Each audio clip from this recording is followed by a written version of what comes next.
잠언 25장.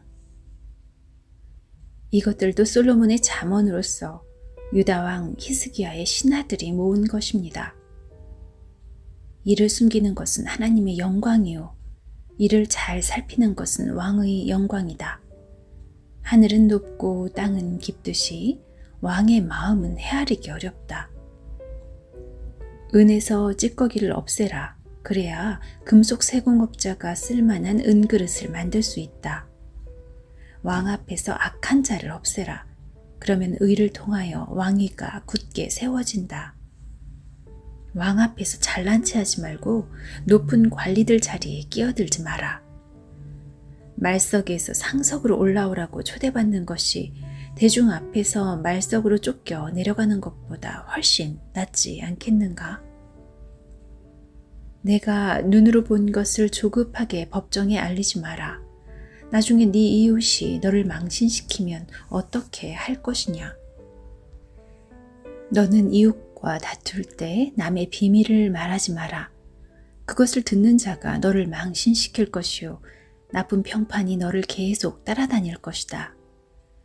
경우에 합당한 말은 은쟁반에 놓여진 금사과와 같다. 지혜자의 책망은 들을 줄 아는 귀에 금귀고리와 숭근 목걸이 같다. 믿을 만한 심부름꾼은 그를 보낸 주인에게 추수하며 땀 흘릴 때에 마시는 얼음물 같아서 그 주인의 마음을 시원하게 한다. 선물한다고 말만 하는 사람은 비 없는 구름과 바람 같다. 끈기 있게 설득하면 통치자의 마음도 움직이고 부드러운 혀는 뼈도 녹인다.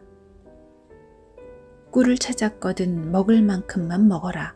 너무 많이 먹으면 토할 것이다.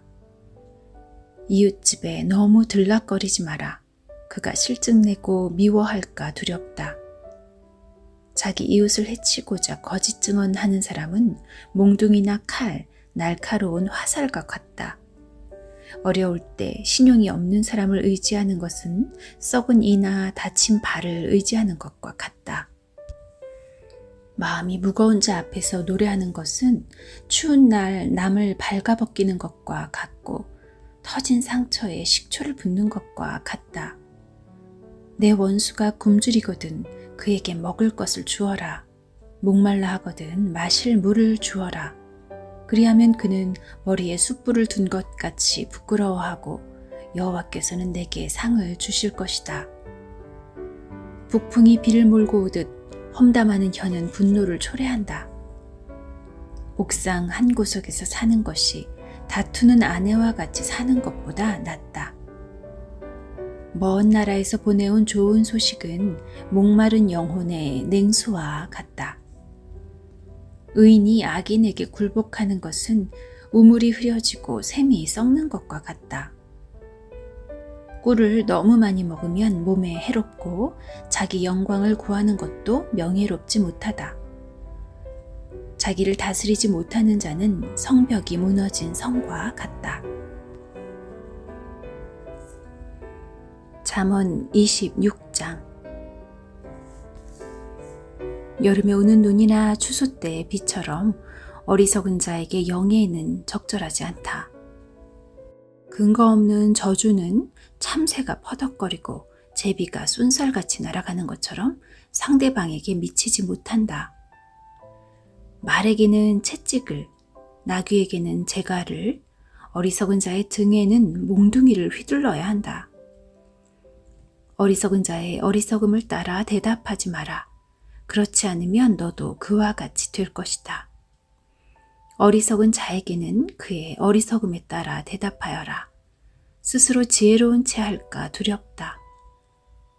어리석은 자를 시켜 편지를 전하는 것은 자기 발을 자르고 극약을 마시는 것과 같다. 어리석은 자들이 잠언을 말하는 것은 다리 저는 사람의 다리와 같다. 어리석은 자에게 영예를 주는 것은 마치 물매에 돌을 매다는 것과 같다. 어리석은 자들이 잠언을 말하는 것은 술 취한 자가 가시나무를 휘두르는 격이다. 미련한 자나 지나가는 자를 품꾼으로 부리는 자는 화를 마구 쏘는 궁수와 같다. 어리석은 자들이 잠언을 말하는 것은 술 취한 자가 가시나무를 휘두르는 격이다. 미련한 자나 지나가는 자를 품꾼으로 부리는 자는 화를 마구 쏘는 궁수와 같다. 어리석은 자들이 잠언을 말하는 것은 술 취한 자가 가시나무를 휘두르는 격이다. 개가 그 토한 것을 다시 먹듯 어리석은 자는 자기 미련을 되풀이한다. 스스로 지혜로운 채 하는 사람을 보았는가? 차라리 그보다는 미련한 자에게 희망이 있다. 게으른 자는 사나운 사자가 길에 있으니 가지 않겠다고 말한다. 문짝이 돌저귀를 따라 돌듯 게으른 뱅이는 침대에서만 뒹군다. 게으른 자는 자기 손을 밥그릇에 갖다 대고도 입에 넣을 생각을 안 한다. 게으른 자는 나는 슬기롭게 대답을 전하는 7명보다 낫다 라고 스스로 생각한다. 자기와 상관도 없는 다툼에 참견하는 행위는 개의 귀를 잡아당기는 사람과 같다. 횃불을 던지고 독이 묻은 화살을 쏘아대는 미친 사람과 같이 지혜 없는 사람은 자기 이웃을 속이고도 그저 장난삼아 했을 뿐이야 라고 말한다. 나무가 없으면 불이 꺼지듯 험담꾼이 없으면 다툼도 그친다. 숯불에 숯을 더하고 불에 나무를 더하듯 싸움꾼은 싸움에 부채질만 한다. 고자질은 맛난 음식과 같아서 뱃속 깊이 내려간다. 마음은 악하면서 입술만 부드러운 사람은 유약을 바른 토기와 같다. 악의를 품은 사람은 입술로는 그럴싸하게 말하지만 마음에는 독을 품고 있다. 그런 자가 듣기 좋은 말을 할지라도 믿지 마라. 7가지 혐오스러운 것들이 그 마음에 들어있다. 그의 악의가 교묘하게 숨겨져 있다 해도 그의 악한 생각이 회중 앞에서 드러날 것이다. 함정을 파는 자는 자신이 그곳에 빠질 것이요 돌을 굴리는 자는 그 돌에 치일 것이다. 거짓말하는 혀는 상대를 미워하고 아첨하는 입은 상대를 파멸로 이끈다.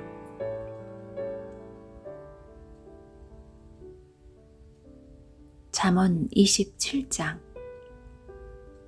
내일을 자랑하지 마라. 오늘 무슨 일이 일어날지 누가 알 것인가. 타인이 너를 칭찬하기는 해도 내 입으로는 하지 마라. 돌도 무겁고 모래도 무겁지만 바보가 주는 모욕은 이것보다 더 무겁다. 분노는 잔인하고 화는 사람을 삼키지만 질투처럼 파괴적이지는 않다. 면전에서 책망하는 것이 숨겨진 사랑보다 낫다. 친구가 주는 상처들은 믿음에서 난 것이지만 원수는 입 맞추고 배반한다. 배부른 사람은 꿀도 싫지만 배고픈 자에게는 쓴 것도 달다. 자기 고향을 떠난 사람은 둥지를 떠나 떠도는 새와 같다. 향유나 향이 마음을 기쁘게 하듯이 친구의 중심 어린 조언이 마음을 포근하게 해준다. 너의 친구든지 아버지의 친구든지 아무도 버리지 말며 위급할 때 형제의 집에 가지 마라. 가까운 이웃이 멀리 있는 형제보다 낫다. 내 아들아, 부디 지혜를 깨우쳐서 내 마음을 기쁘게 해다오. 그리하면 나를 경멸하는 자에게 내가 할 말이 있을 것이다.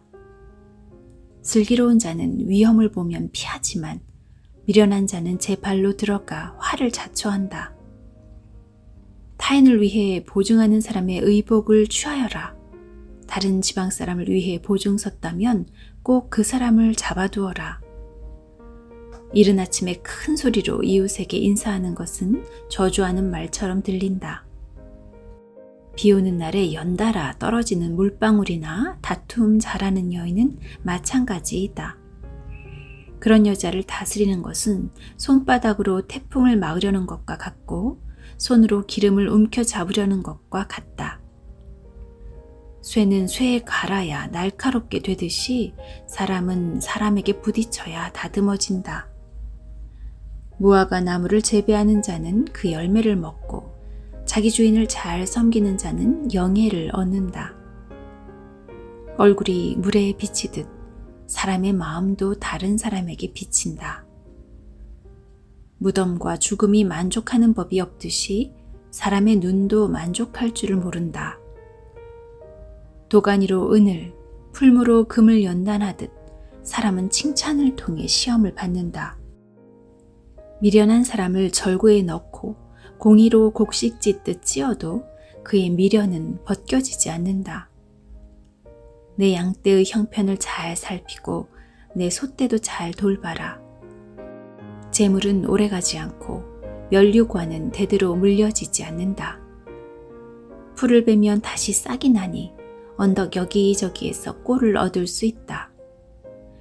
양떼는 옷지을 털을 주고 염소떼는 밭을 살만한 돈을 준다. 염소젖은 넉넉하여 너와 내 가족, 너의 여종들이 모두 먹고도 남을 것이다.